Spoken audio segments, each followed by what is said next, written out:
MLK is no longer woke enough or black enough. Yeah. So I guess I say that to answer your question.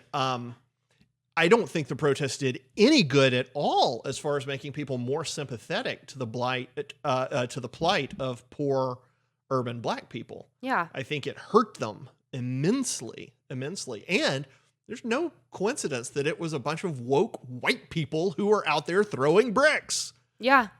Yeah, I think one of the most valuable things is to always, trace protests back, 5-6 steps further to who's really behind them, who's really pushing the rhetoric, and a lot of times it's old white men. Look at who was out during the day for the George Floyd protests.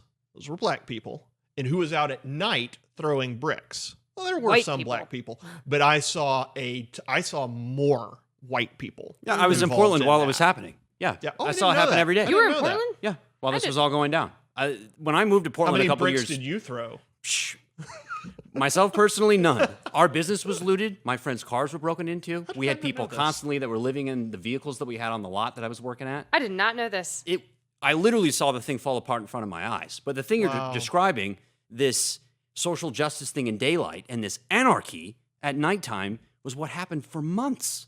And when the population sees that, it just rattles their cage because it kind of makes everything feel like it's coming unglued. Yeah. And if you are black and you're wanting, you feel oppressed and you're wanting legit change, how frustrating does it have to be to go out and protest during the day and then go home and then turn on the news and see a bunch of idiot woke white people hijacking what you're trying to do and burning stuff to the ground? Yeah, Oregon and Portland is one of the whitest places in the country. Yeah, Yes. 90-something And this was where they all of a sudden decided to make their stand for like, Black I Lives don't Matter. think so. Yeah. No, I think it was an excuse for a lot of these people to just misbehave because they were frustrated and bored and angry. Right. But you talk about the Well- damage that this has inflicted. I think just more broadly, it's given protest a bad name. It's absolutely. One of the first pieces you wrote for me when you first started here that is still one of my favorites to this day is you wrote a piece about protest. Mm-hmm. And it was a video contrast showing BLM protesters against anti-lockdown protesters. Yeah,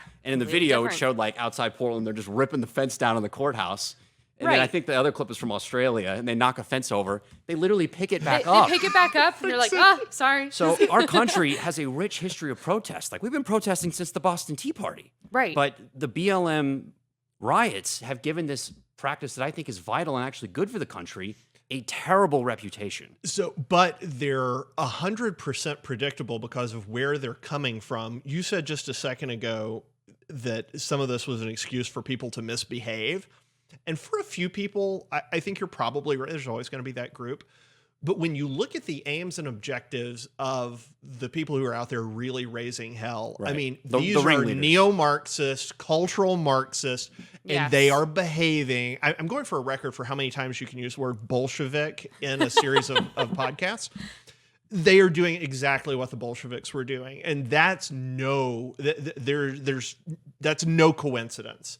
That is the plan. That is rules for radicals. That is make them pay. That is try to flip.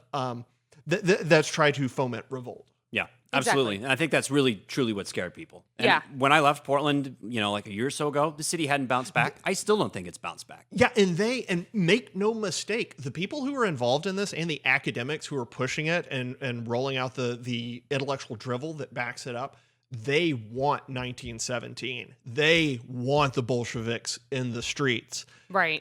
And they want to be, they consider all the rest of us, the bourgeois, they want us dead, and then they want to take our places as the leaders of the country. And That's once what they want. and the once they culture. take place and once they take our places, they'll outlaw protest. Oh yeah, we'll crush it with an iron fist. And then you mentioned Exactly. Tiananmen, it will be Tiananmen.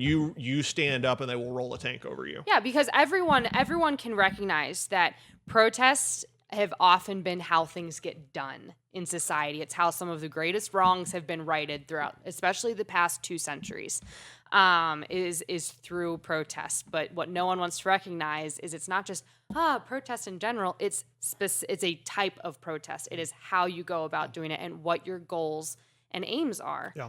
And if you don't have that, then you just have pure chaos. You have then you scare society as they see things become unglued, and then it's unproductive.